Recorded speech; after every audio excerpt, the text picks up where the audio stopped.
Assalamualaikum warahmatullahi wabarakatuh. Alhamdulillahirabbil alamin. Assalatu wassalamu ala asrofil anbiya'i wal mursalin Sayyidina wa maulana Muhammadin wa ala alihi wa sahbihi rasulillah ajmain, amma ba'du. Puji syukur kehadirat Allah subhanahu wa ta'ala yang telah melimpahkan rahmat dan hidayahnya kepada kita semua. Insya Allah kita semua dalam keadaan sehat walafiat dimanapun saudara berada.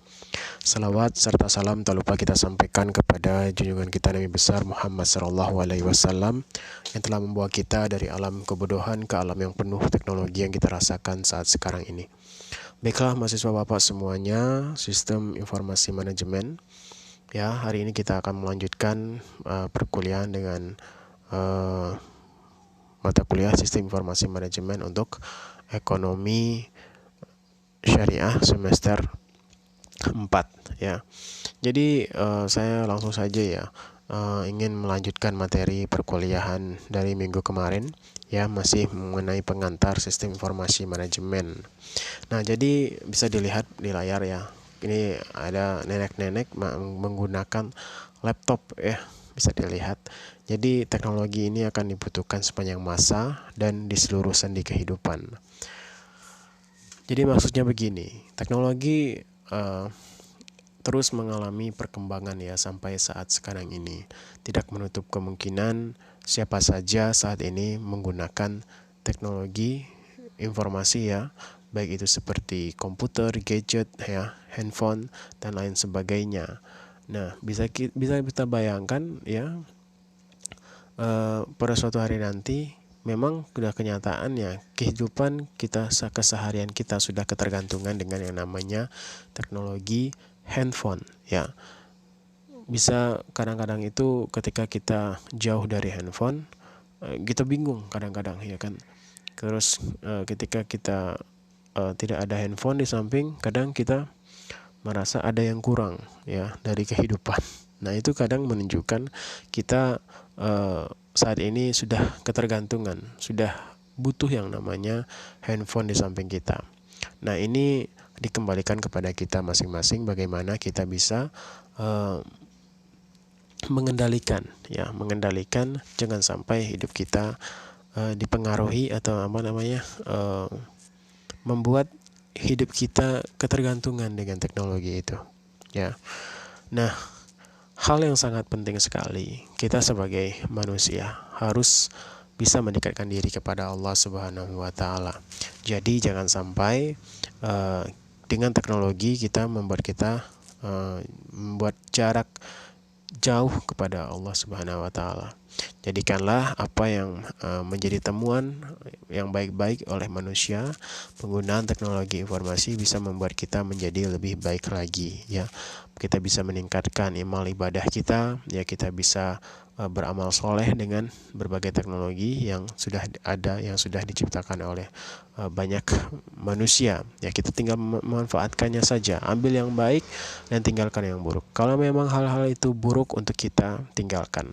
Jangan kita terus menggunakan teknologi tersebut kalau memang itu merusak kita, ya kan? Nah, saat ini teknologi informasi banyak digunakan di berbagai tempat pekerjaan ya, perkantoran apapun itu. Jadi kita sangat butuh sekali. Kenapa kemarin kita harus belajar komputer 1, komputer 2, agar memang saudara diharapkan, apalagi anak ekonomi, ketika saudara bekerja di suatu perkantoran atau suatu instansi, diharapkan saudara mampu memanfaatkan teknologi informasi dengan baik ya, karena teknologi akan dibutuhkan sepanjang masa ya. Sampai kapanpun teknologi akan mengalami perkembangan ya. Jadi kita jangan sampai gaptek ya. Jadi gaptek itu apa? Gagap teknologi ya. Kita sebagai mahasiswa jangan sampai tidak bisa menggunakan yang namanya teknologi ya. Banyak anak-anak SMA sekarang lebih mahir ya menggunakan teknologi informasi ya. Ada beberapa kali kemarin terjadi kasus ya, contoh beberapa hacker yang berhasil membobol beberapa situs-situs pemerintahan, kemudian situs-situs luar negeri ya, itu adalah anak SMA ya, anak SMA, ya, dia hanya mencoba meretas, ya, beberapa situs di pemerintahan, ya. Kemarin itu kalau salah saya tahun 2014 itu pernah terjadi, ya, peretasan situs KPU. Ternyata yang melakukannya adalah anak SMA, ya. Nah, bayangkan kita sebagai mahasiswa menggunakan menghidupkan laptop saja tidak bisa. Jadi saya harapkan saudara jangan sampai gagap teknologi, tapi gunakanlah teknologi itu untuk menunjang karir saudara nantinya. Ya. Kemudian baik itu di dunia perkantoran, juga di dunia industri, teknologi juga sangat dibutuhkan. Ya, bisa kita lihat juga pada berbagai sektor seperti dunia fashion juga, ya. Perkembangan teknologi ini membuat seseorang sangat tergantung dengan teknologi ini. Contohnya di dunia fashion, mungkin dahulu orang harus memamerkan baju itu satu-satu, ya. Ke depan mungkin dengan adanya teknologi, dengan ada perkembangannya teknologi, cukup dengan menggunakan sebuah layar, kita bisa menggunakan beberapa model baju, ya, yang ada. Nanti bisa dicobakan langsung dengan orang yang ada di dalam layar tersebut. Ya, ini bentuk teknologi yang terus mengalami perkembangan. Tidak aja di dunia perkantoran, industri, kemudian fashion, di dunia peralatan rumah tangga. Ya, bisa kita lihat sekarang ini berbagai peralatan rumah tangga juga, ya, sudah banyak ketergantungan dengan teknologi, sudah banyak disusupi teknologi. Ya, apa saja? Seperti mesin cuci, ya, kulkas, kemudian apa lagi, oven, ya, apalagi kemudian ada tempat masak. Itu semua banyak yang terintegrasi dengan PC maupun handphone, ya. Itu semua sekarang, ya, banyak peralatan rumah tangga yang bisa dikendalikan menggunakan handphone, bisa dikendalikan dengan laptop, ya. Jadi memang segala sektor teknologi ini sudah sangat menjamur, ya, dari setiap sektor, ya. Jadi kita jangan gaptek, ya, kita jangan gaptek gitu saja, karena ini sangat membantu kita dalam saat kita mencari pekerjaan, ya. Persaingan dunia kerja, apalagi saat ini, ya, kita bersaing pada dunia kerja nanti saat saudara setelah menyelesaikan S1 ataupun nanti saudara melanjutkan S2, ya. Bayangkan hampir setiap kampus, ya, yang ada di Indonesia itu melahirkan sarjana-sarjana setiap tahunnya. Ya, saya contoh saja di kampus saya sendiri waktu itu di UPI PTK Padang, satu angkatan itu menyebut hampir 1.000 orang di wisuda. Ya, bayangkan. Nah, kita harus berkompetisi dengan ribuan orang tersebut. Ya, kita mau jadi apa itu tergantung pada diri kita masing-masing. Ya, kita harus berkompetensi, harus memiliki daya saing yang baik, ya.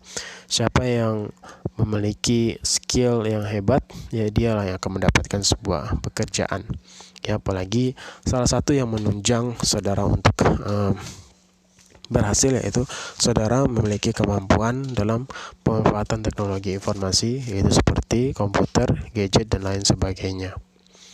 Baiklah, saya akan lanjutkan saja, ya. Kita masuk langsung kepada konsep sistem informasi manajemen. Nah, di dalam sistem informasi manajemen itu terdiri dari 3 komponen utama, ya. Yang pertama, di situ ada sistem, kemudian ada informasi, dan ada manajemen. Nah, jadi sistem adalah sekumpulan unsur atau elemen yang saling berkaitan dengan dan saling mempengaruhi dalam melakukan kegiatan bersama untuk mencapai suatu tujuan. Ya, jadi suatu jaringan kerja ini dari prosedur-prosedur yang saling berhubungan, berkumpul bersama-sama untuk melakukan suatu kegiatan atau untuk menyelesaikan suatu sasaran tertentu. Nah, jadi sistem ini adalah dia saling keterkaitan, ya, saling keterkaitan membentuk suatu kesatuan untuk melakukan suatu kegiatan untuk menyelesaikan suatu tujuan tertentu. Itulah disebut sebagai sistem. Apa saja sistem? Ya, ada sistem software, ada aplikasi software, ada hardware, ada brandware. Ya, ini semua adalah sistem komputer. Ya, sistem software itu ada sistem manajemen program, sistem support program, sistem development software. Kemudian ada aplikasi software itu ada general purpose aplikasi program, aplikasi spesifik program. Sedangkan hardware, ya apa saja hardware? Hardware itu terdiri dari CPU, monitor, keyboard, printer, mouse, plotter, scanner, dan lain sebagainya, membentuk satu kesatuan ya untuk menyelesaikan sebuah instruksi. Nah, ini disebut sebagai sebuah sistem hardware. Kemudian ada sistem brandware. Ya, jadi sistem brandware itu di situ ada database, ada administrator, ada sistem analis, ada programmer, ada operator. Ya, ini semua adalah saling keterkaitan dalam membentuk suatu kesatuan untuk menjadi sebuah sistem brandware. Nah, brandware itu apa? Brandware adalah orang yang mengelola hardware itu. Ya, bisa sebagai operator, bisa sebagai programmer, bisa sebagai administrator atau sistem analis. Ya. Dan bisa kita lihat pada sebuah sistem komputer. Jadi sebuah sistem komputer itu ada komputer hardware. Ya, komputer hardware itu tadi seperti monitor, keyboard, mouse. Ya, kemudian membentuk satu kesatuan menjadi sebuah sistem software. Nah, sistem software itu apa saja?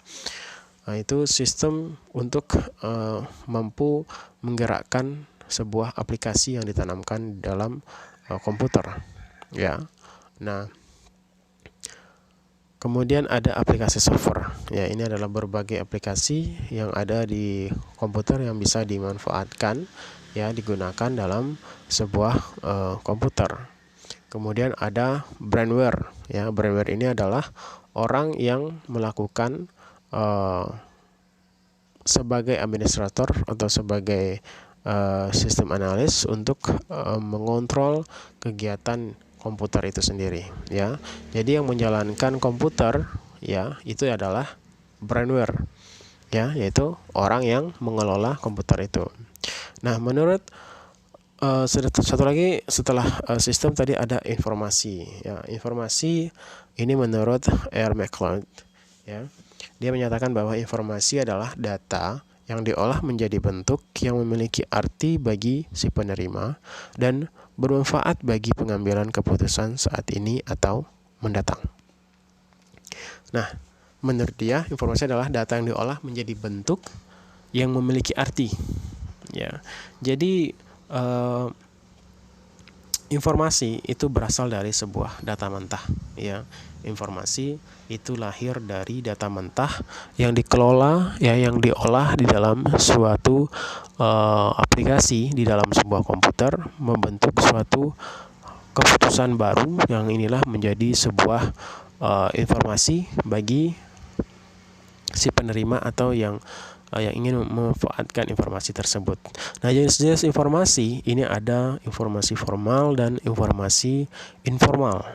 Ya, ciri-cirinya ini ada terbaru, ya, tepat waktu, relevan, konsisten, dan penyajian dalam bentuk yang sederhana. Inilah ciri-ciri dari sebuah informasi. Jadi sebuah informasi itu dia sifatnya itu terbaru, ya. Terbaru maksudnya informasi ini bisa digunakan ketika dibutuhkan.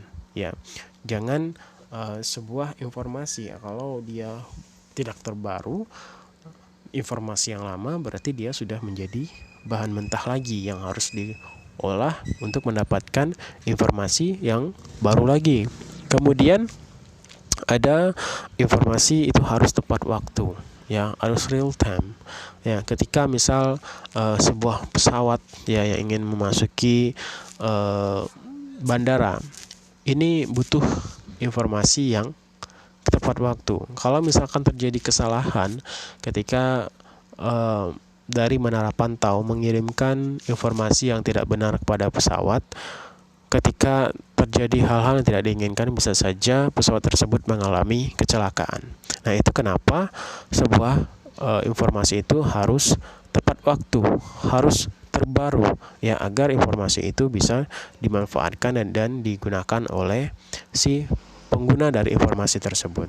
Kemudian ada informasi itu bersifat relevan, ya, relevan sesuai dengan keadaan yang sebenarnya. Ya, jangan sampai informasi itu tidak sesuai dengan informasi yang sebenarnya. Kemudian konsisten dan penyajian dalam bentuk yang sederhana. Nah, informasi itu diharapkan dia sifatnya statis, ya, tidak berubah. Kemudian informasi itu penyajiannya bisa secara sederhana dan mudah untuk dipahami oleh setiap orang yang menggunakan informasi tersebut. Nah, kemudian penggunaan informasi ini ada beberapa level. Yang pertama, low level managers, kemudian ada middle level managers, kemudian top level manager. Ya, nanti akan saya jelaskan apa saja itu, ya, tentang penggunaan low manager, middle level manager, dan top level manager. Sebelumnya saya lanjutkan dulu, ya, mengenai informasi. Menurut Gordon B. Davis, informasi ini adalah data yang diolah menjadi bentuk yang memiliki arti bagi si penerima dan bermanfaat bagi pengambilan keputusan saat ini atau mendatang. Nah, ini hampir sama saja dengan menurut McLeod, bahwa informasi itu harus apa namanya? Ya, dia harus sesuai dengan keputusan saat ini, ya.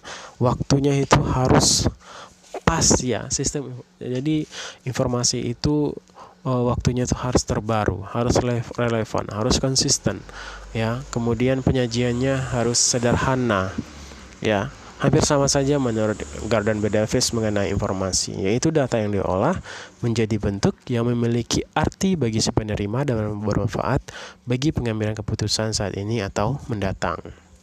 Nah, menurut John Gibbers, ya, ini salah satu peneliti lagi, bahwa informasi adalah hasil pembentukan, penyusunan, pengorganisasian, atau pengubahan data yang menambah tingkat pengetahuan. Ya, inilah menurut John B. Peirce, ya. Kemudian kita masuk kepada sistem informasi. Nah, sistem informasi ini adalah suatu sistem di dalam suatu organisasi yang mempertemukan kebutuhan pengolahan, transaksi harian, mendukung operasi bersifat manajerial dan kegiatan strategi dari suatu organisasi dan menyediakan pihak luar tertentu dengan laporan-laporan yang diperlukan. Nah, ini disebut sebagai sistem informasi. Sedangkan menurut McLeod, ya, dia menyatakan bahwa sistem informasi merupakan sistem yang mempunyai kemampuan untuk mengumpulkan informasi dari semua sumber dan menggunakan berbagai media untuk menampilkan informasi. Nah, jadi sistem informasi adalah dia suatu sistem yang dari organisasi ini dia mampu untuk mengumpulkan informasi dari semua sumber, dan diharapkan dari sistem informasi ini semua orang bisa menggunakan informasi tersebut, ya, mudah diakses, ya. Itulah menurut beberapa peneliti mengenai sistem informasi.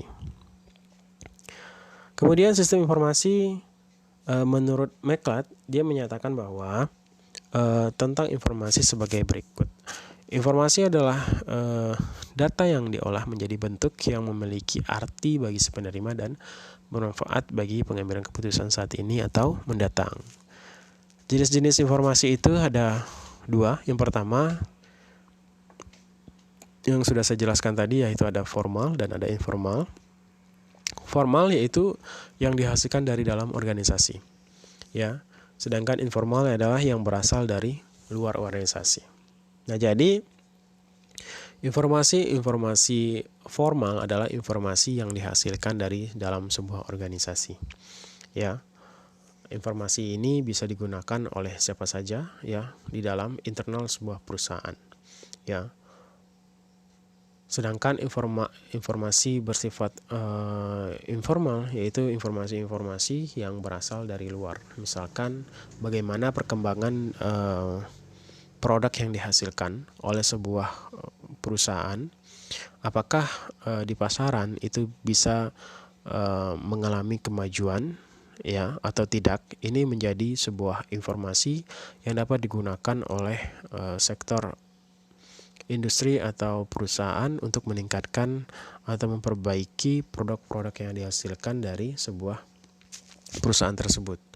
Nah, kemudian ada ciri-ciri informasi yang juga seperti saya sudah jelaskan tadi, dia harus terbaru, update, kemudian tepat waktu, relevan, konsisten, dan penyajiannya harus dalam bentuk yang sederhana. Ya, sedangkan untuk penggunaannya ada low level manager, middle level manager, dan top level manager. Kemudian kita lanjutkan saja ya. Ini ada data bentuk dari penyajian sistem informasi sebuah instansi pemerintahan ya. Yaitu data kehadiran sebuah instansi ya. Yaitu data kehadiran pegawai ya. Jadi ini menunjukkan bahwa pada NIP 1103 pada tanggal 2 bulan 12 2004 dia datang pada pukul 7.20 dan pulang pukul 15.40 ya. Kemudian yang terakhir orang dengan NIP 1183 pada tanggal 2 bulan 12 2004 dia datang pukul 7.49 dan pulang jam 5 ya. Ini menunjukkan bahwa data kehadiran pegawai ini ada 7 ya, ada 7 orang pegawai yang datang di waktu yang berbeda ya dan pulang yang dalam waktu yang berbeda pada tanggal yang sama. Ini bisa dijadikan sebagai informasi bagi pihak instansi ya. Kemudian data informasi yang kedua yaitu informasi akumulasi bulanan kehadiran pegawai ya. Misal NIP 1103 dia masuk sebanyak 22 kali ya, sedangkan Alpa cuti sakit telatnya tidak pernah sama sekali ya. Ini jadi menunjukkan semua pegawai itu masuknya itu kalau full yaitu sebanyak 22 kali ya. Dalam satu bulan itu dia masuk sebanyak 22 kali.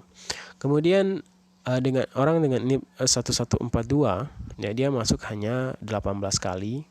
Kemudian dia tidak hadir atau Alpa sebanyak 2 kali dan dia sakit sebanyak 2 kali. Nah, ini menggambarkan ya informasi akumulasi bulanan kehadiran pegawai ya. Jadi daftar yang dibuat data informasi ini bisa dijadikan sebagai pengetahuan pada pihak bidang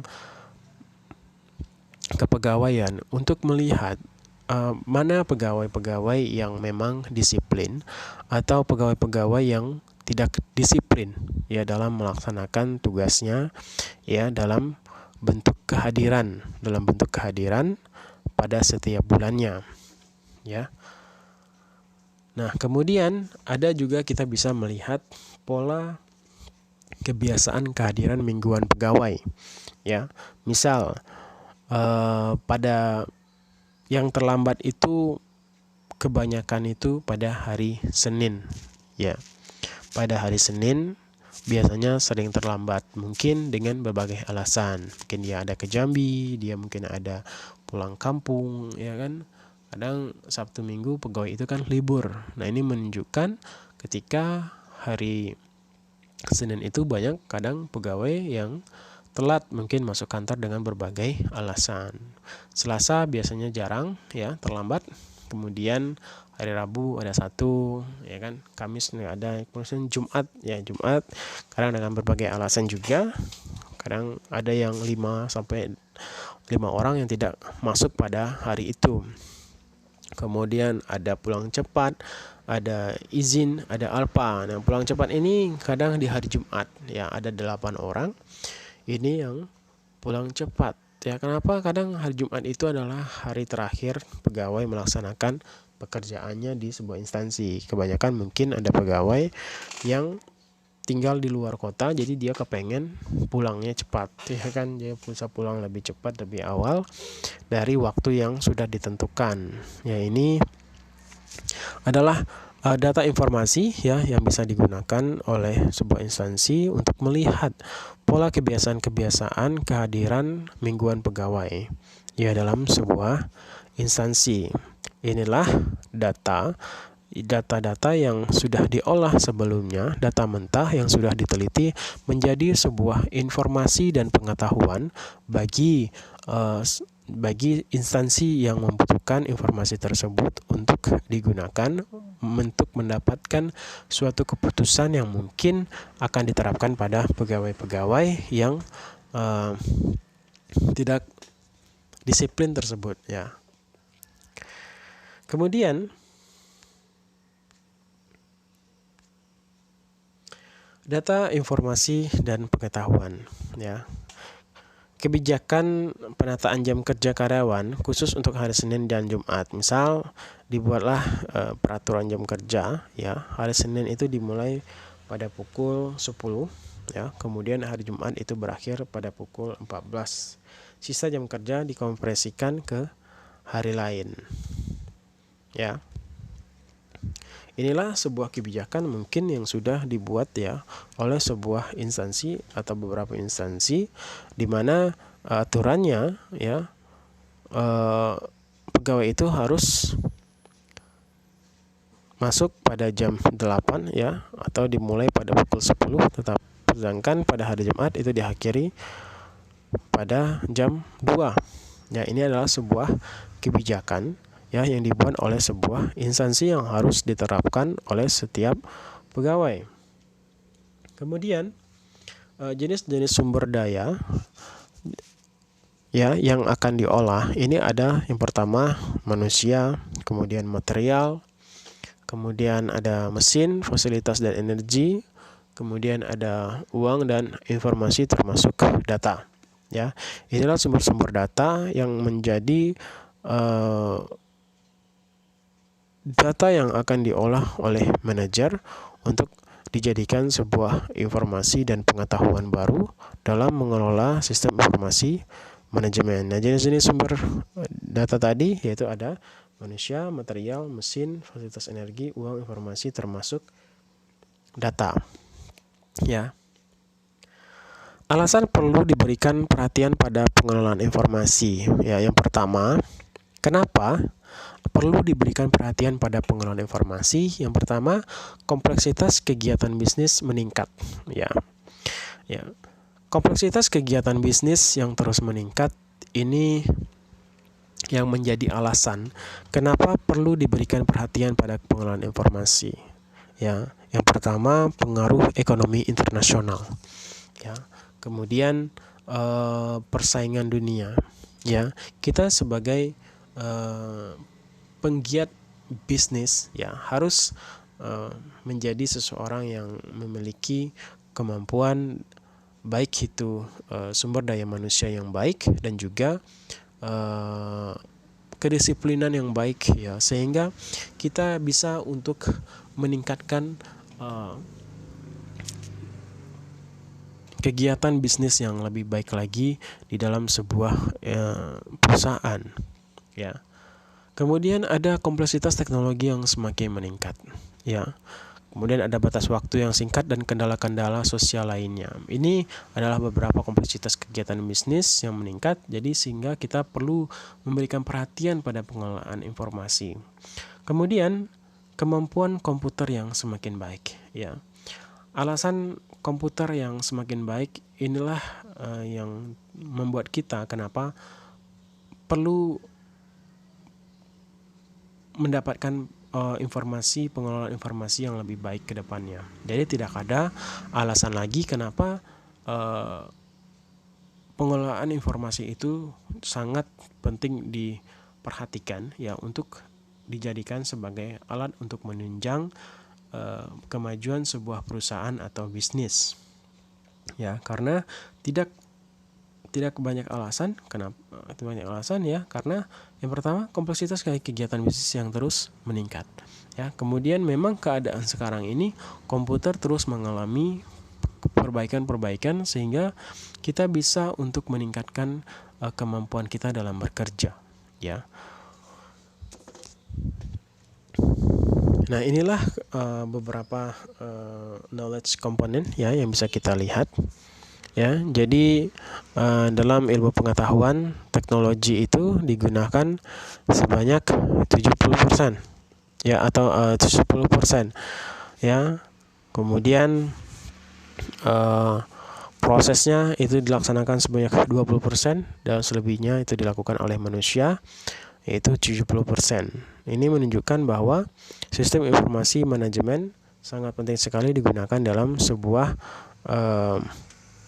perusahaan. Ya, kita bisa lihat inilah sistem informasi manajemen sebuah perusahaan, ya, di mana bisnis atau produk jasa yang dihasilkan dari organisasi atau manajemen ketika mengalami permasalahan, baik laporan terlambat, keputusan bisnis tidak tepat, kemudian ada produk jasa tidak mampu bersaing dan cost naik relevan. Nah, ini akan dilakukanlah menggunakan sistem informasi ya, baik itu menggunakan e-commerce, customer management, enterprise resource planning, supply chain management, knowledge management system. Nah, ketika ini sudah digunakan ya sistem informasi di dalam sebuah teknologi informasi, ya akan mendapatkan solusi-solusi untuk melakukan pemecahan permasalahan-permasalahan yang ada dalam sebuah organisasi. Sehingga muncullah ide-ide baru ya, untuk menyelesaikan permasalahan tersebut ya. Nah, kemudian model pengolahan sumber daya ini ya, di mana sumber daya konseptual ya akan diolah oleh manajer ya, oleh manajer menggunakan berbagai dari sumber daya fisik ya untuk mendapatkan hasil yang maksimal. Nah,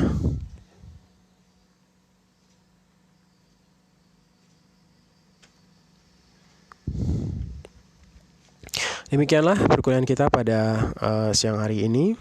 Saya cukupi ya dengan wabillahi taufiq wal hidayah. Wassalamualaikum warahmatullahi wabarakatuh.